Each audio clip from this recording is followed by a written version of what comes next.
Hi guys, scholarship సిరీస్లో ఇది కొత్త వీడియో అనమాట. ఈ రోజు డిస్కస్ చేయబోయే స్కాలర్షిప్ వచ్చేసి ఎఫ్ఏఈఏ స్కాలర్షిప్ 2025 to 2026 అనమాట. సో ఈ ఎఫ్ఏఈఏ స్కాలర్షిప్ అనేది డెడ్ లైన్ వచ్చేసి 30 June 2025.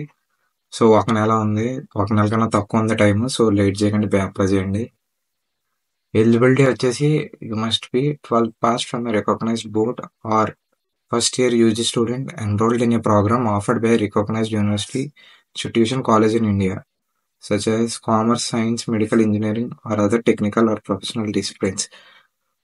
మీరు కరెంట్ 12th పాస్ అయినా ఉండాలి, లేదా యూజీ ఫస్ట్ ఇయర్లో ఎన్రోల్ అయినా ఉండాలన్నమాట. తర్వాత belong to the social economically disadvantage section such as SC ST OBC and BPL category. ఈ 4 కేటగిరీలో మీరు అయితే ఉండాలి, చూసుకోండి. బీపీఎల్ అంటే below poverty line. For suppose ఎవరికైతే రేషన్ కార్డులు ఉన్నాయో వాళ్ళు బీపీఎల్ కింద వస్తారనమాట. నోట్ వచ్చేసి class 12th results are not be declared can be apply after the results. ఎవరికైతే 12th రిజల్ట్ రాలేదో తెలియదో వాళ్ళ తర్వాత అప్లై చేసుకోవచ్చు. General category students can apply for need based financial grants with a merit component. ఈ పైన only SC ST OBC ఉంది. So general category students వాళ్ళు మెరిట్ బట్టి అప్లై చేసుకోవచ్చు. దానికి వాళ్ళకి 90% మార్క్స్ కన్నా ఎక్కువ రావాలి. ఇందులో higher secondary exam or secure admission in top ranking institution in India. 12th బాగా మార్క్స్ అయినా వచ్చి ఉండాలి, లేకపోతే మంచి కాలేజ్లో అడ్మిషన్ అయినా రావాలి. ఎవరికి జీసీ జనరల్ కేటగిరీ వాళ్ళు. సో ఈ స్కాలర్షిప్ బెనిఫిట్లు ఏంటంటే total 50 selected candidates will receive financial aid for completion of UG courses which include tuition fees, maintenance allowance, or hostel mess charges, and other allowances to cover travel, clothing, and book purchasing as per the norms. 50 మంది select చేస్తారు ఓవరాల్గా.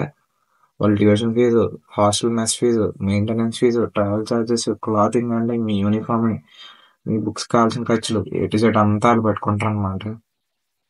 Continuation అంటే scholarship continue చేయాలన్నా, amount పడాలన్నా మీ subject and academic performance, అలాగే వాళ్ళ దగ్గర ఫండ్స్ అయితే ఉండాలి. The awards will be withdrawn under the following circumstances. Okay. To fail to maintain satisfactory academic progress. ఎవరైతే సరిగ్గా మెయింటైన్ చేయరో వాళ్ళ అకాడమిక్ ప్రోగ్రెస్ వాళ్ళకి స్కాలర్షిప్ తీసేస్తారు. అలాగే ఎవరికైతే physical or mental illness that prevents from continuing the programme of study, ఏదైనా disease ఉన్నా వాళ్ళు తీసేస్తారు. In case not detection of any false declaration by student. కావాల్సిన డాక్యుమెంట్స్ వచ్చేసి అకాడమిక్ ట్రాన్స్క్రిప్ట్స్, అందులో మార్క్ షీట్, సర్టిఫికేట్స్ కంపల్సరీ అనమాట. ఇవన్నీ ఉంటే అప్లై చేసుకోవచ్చు. ఇక్కడ క్లిక్ చేసి ఎక్కడంటే బై డిఫాల్ట్ స్టడీ వెబ్సైట్ అనమాట, సెట్ చేయండి ఎఫ్ఏఎఫ్ఏ స్కాలర్షిప్ 2025 to 2026 అని. Deadline 30th June. So చూసుకోండి. ఎలిజిబిలిటీ క్రైటీరియా కూడా ఫుల్లీ మెరిట్ అనమాట. సో ఇది ఓవరాల్ వీడియో. మీరు ఆ స్కాలర్షిప్ ఇక్కడ అప్లై అవ్వని క్లిక్ చేస్తే మీకైతే ఈ లింక్లోకి అయితే తీసుకెళ్తే, ఇదిగోండి foundation for academic excellence access FA అని, ఎఫ్ఏఈఏ.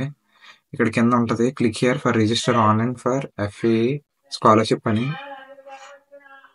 అది క్లిక్ చేస్తే మీకు ఇక్కడ ఉంటుంది. నేను ఆల్రెడీ రిజిస్టర్ చేసాను కాబట్టి ఇది పెట్టుకోవచ్చు. మీరు ఫ్రెష్ క్యాండిడేట్ కాబట్టి ఇక్కడ క్లిక్ చేసి చేయొచ్చు. చేశాక మీకు ఎలా అయితే చూపిస్తే మొత్తం 4 స్టెప్లు ఉంటాయి. Application, photograph, submit, print application అనమాట. ఈ 4 కంప్లీట్ చేస్తే మీరు అప్లై చేసినట్టే. సో ఇది ఓవరాల్గా స్కాలర్షిప్ గురించి. మనం నెక్స్ట్ వీడియో కలుద్దాం. అప్పటి వరకు బాయ్.